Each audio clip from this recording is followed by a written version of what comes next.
Alright everyone, welcome back. The clubhouse is closed. Today is January the 3rd. And the clubhouse is closed. Everyone's going to the playground. There's just way too many people here. And this is the reason why I really don't like going out on the weekend. Especially over the holidays. Because a lot of people will come out here more than I want. So, a couple ducks out there in the lakes. Anyways, that's all right. I did get my hot chocolate, but I was able to take off the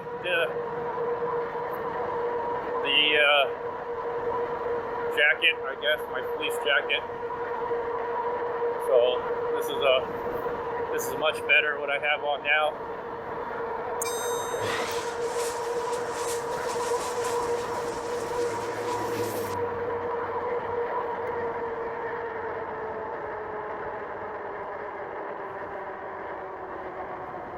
Oh, they built a fence right there. Interesting. Anyways.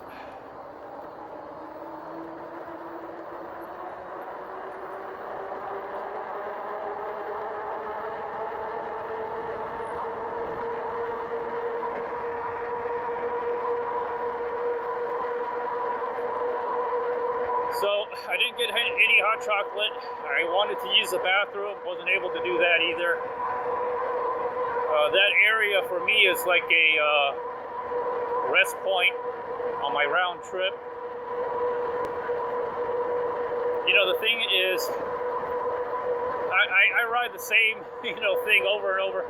Although the landscape has changed, there's a lot more homes out here. But you know what? It's better than trying to,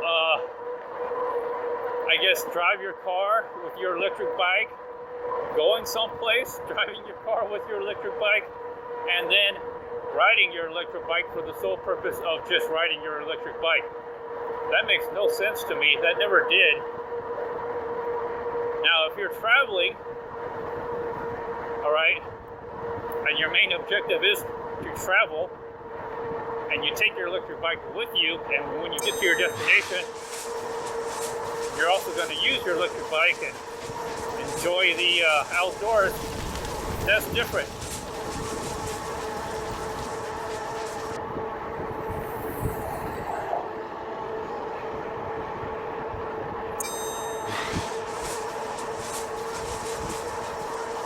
But what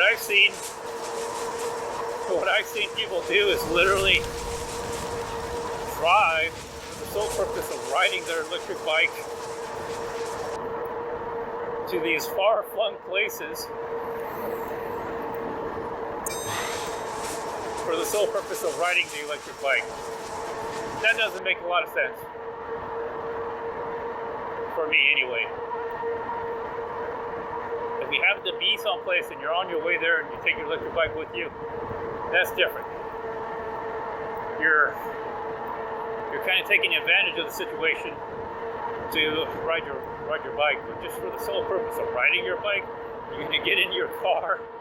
You're going to get in your car and drive far away just to ride your bike, your electric bike.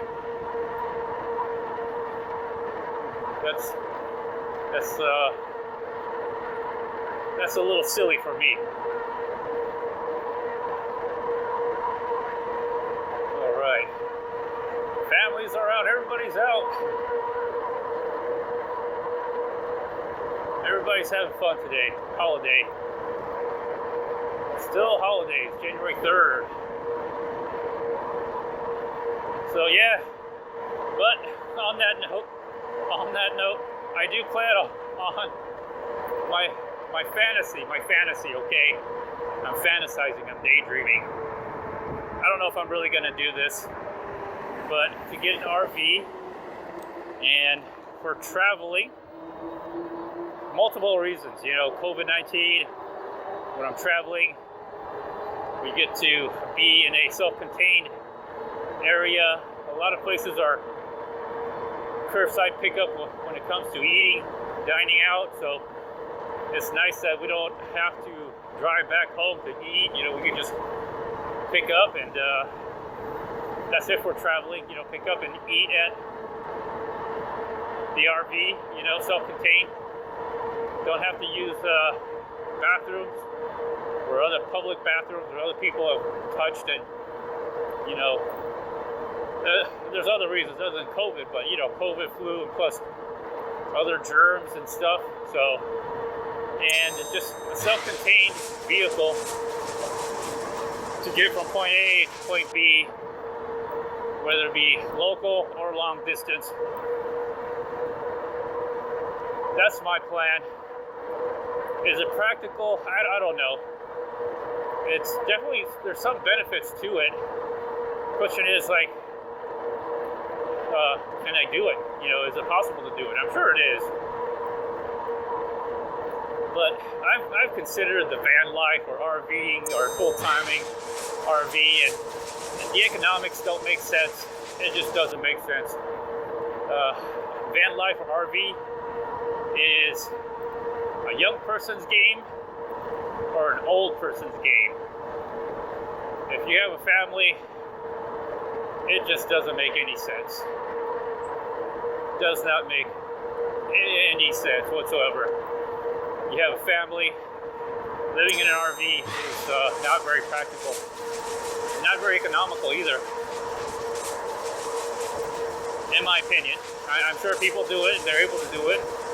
There's the exception to the rule. That's why it's fascinating, right? There's a myth.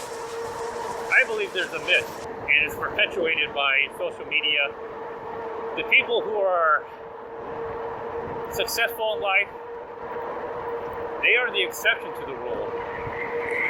Okay?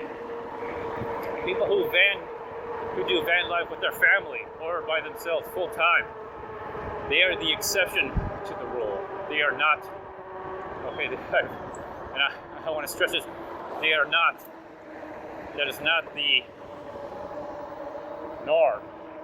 That's the exception to the rule. All right, everybody else cannot van life or RV, full-time RVing is not practical. That is the norm. That is the rule. And how do I know? Because if you look around, I don't see any vans out here. I don't see anybody van lifing. I don't see a mobile home. Mainly because it's not allowed, but even then, it just doesn't make sense. Full-time RV. I think it's even, the irony is what's the practical, all right, what's the most economical and probably the most practical is to be a homeowner and have an RV and have that RV in storage. Let's say you van life or your RV half time, so half the year, 6 months or 4 months. It's more practical, more economical to put your RV or van in storage and pay for the storage all year round than to go full-time RVing. And I say that for several reasons, because things depreciate. Okay, your vehicle depreciates unless you pay for it in full, which most people don't. And the cost of operating that vehicle, maintaining that vehicle, are all factors that make it not very practical, uneconomical. You know, I really put a lot of thought and consideration into it. And if I was younger and had no children, I'd probably do it, and I can make it work. It's a lot easier. But once you get married, and then once you start having children, van life, RV, full-time living, not practical. It's not very practical at all. And not very economical either. Sounds like you're saving a lot of money on rent, but then, you know, you gotta park your RV somewhere. Usually you pay to park in these RV resorts or RV lots or whatever you do, you're buying RV lots, whatever it is, just not practical.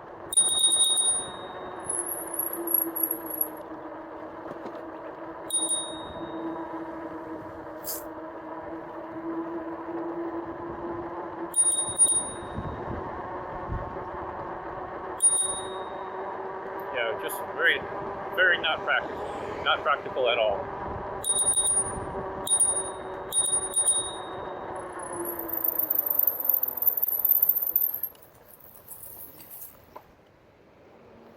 Yeah, just not practical at all. So, if I was gonna do it, I probably would not sell my house. All right, home ownership is a source of both debt and wealth. So, I would highly consider. What I would do is I would not sell my house. I still live in my house. I still have children. I got at least 10 more years before I could even consider going full-time RV. Before I could just consider full-time RV. Okay.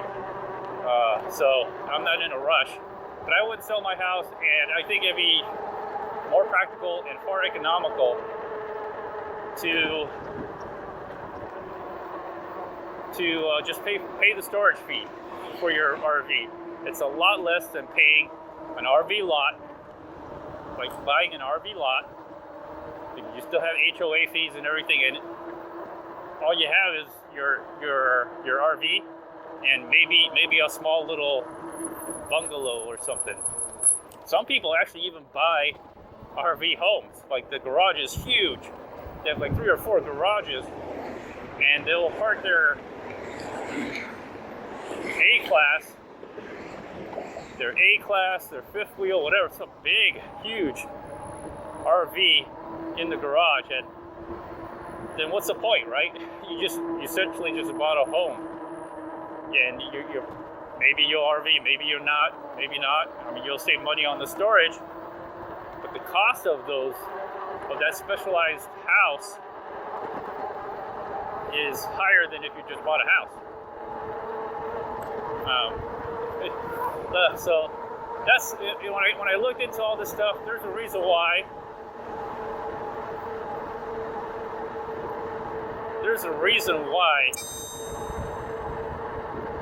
You don't see RV homes. Okay, there's a reason why you don't see HOA homes, and there's a reason why if you buy an RV lot, RV homes, they're typically for seniors, like 55 plus communities. So, and they're often very expensive as well.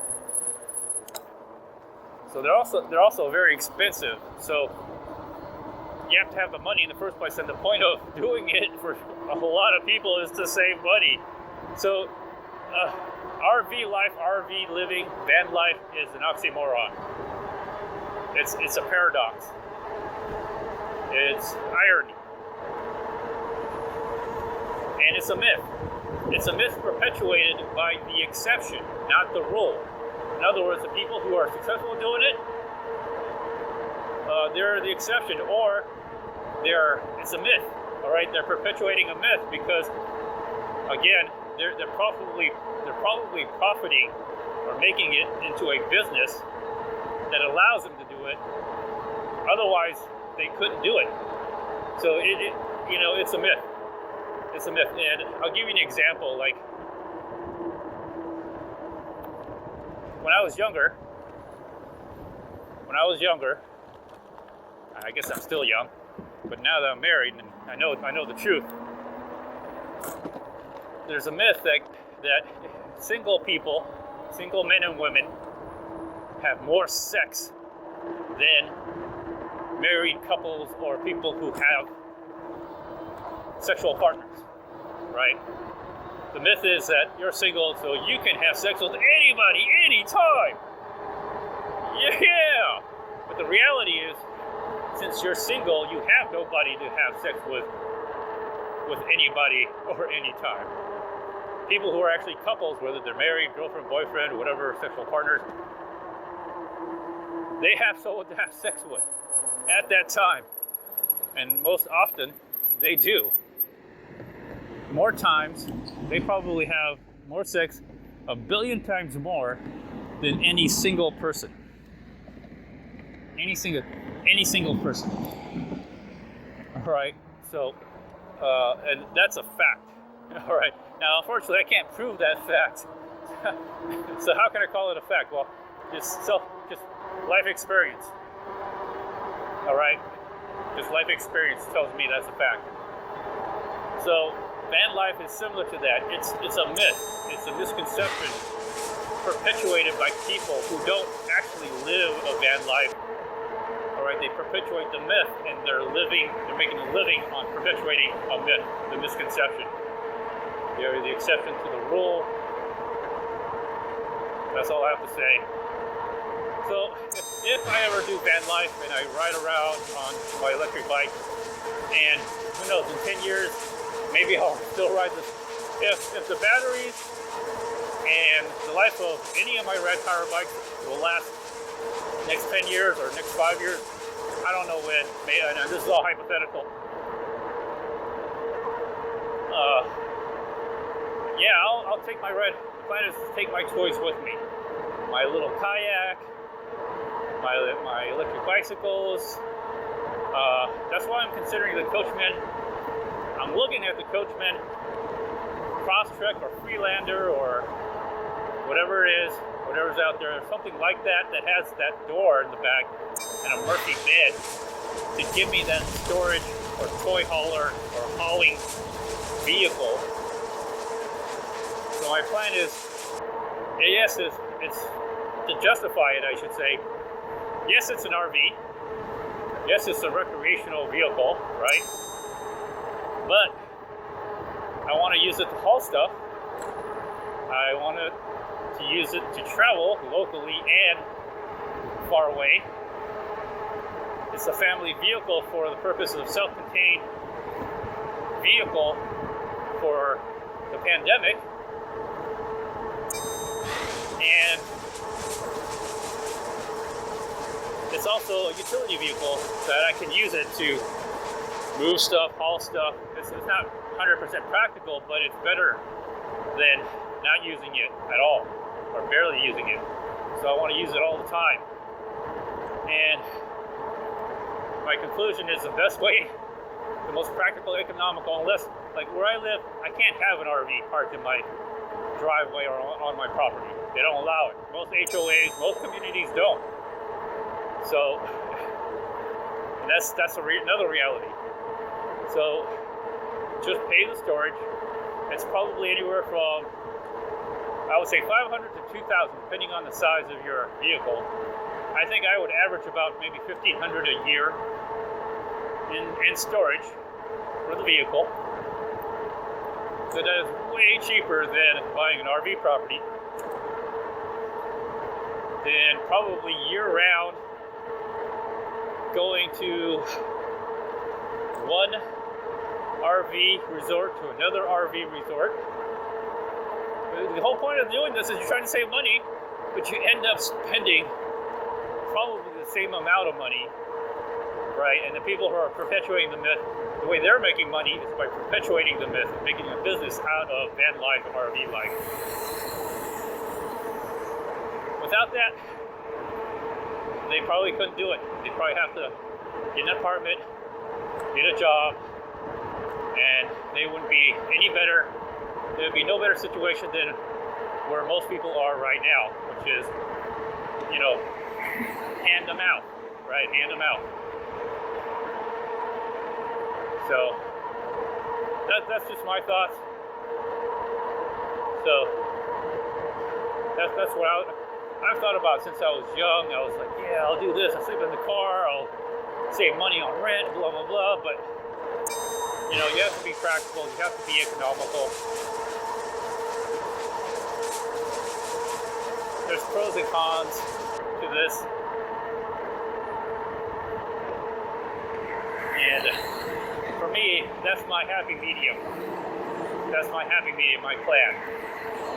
That's if I can get the family and my mom, if she moves in with us, to go along with this.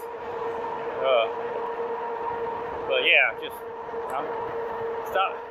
moving, traveling one place to another costs money. Okay, eating food costs money. Whether you dine in, you make yourself, or you go to a restaurant, that costs money. The more you travel, the more you spend. So let's say you boondock. Okay, you boondock. You save money that way. How long can you do that? How long can you do that? And remember, the people who are successful in boondocking are the exception to the rule. All right, they are not the rule. So, and they're perpetuating a myth. Anyways,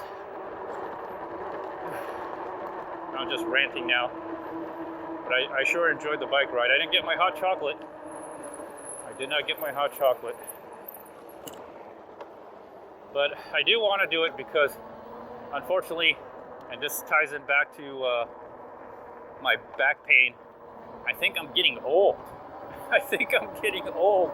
I'm definitely getting older, there's no doubt about it. But that youthful body that I remember, man, it just doesn't seem like it's that youthful anymore. And man, when I started getting that back pain, now normally I would get back pain and it would go away, but this persisted for a while until I got the inversion table. But wow, that was kind of like a wake-up call, saying, man, I might be getting old. I might be getting old. I'm starting to get old. I might be. I'm in denial right now. But yeah, man, when your body tells you something else from what you're thinking, it's time to consider maybe reevaluate your life here. Anyways, I'm gonna conclude this episode. Please like, share, comment, subscribe. See y'all next time. Whew.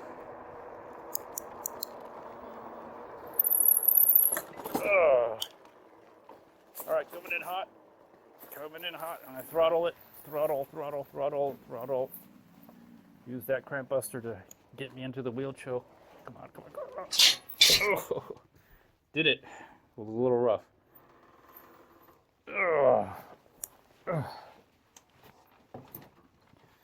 All right, everyone. Bye-bye.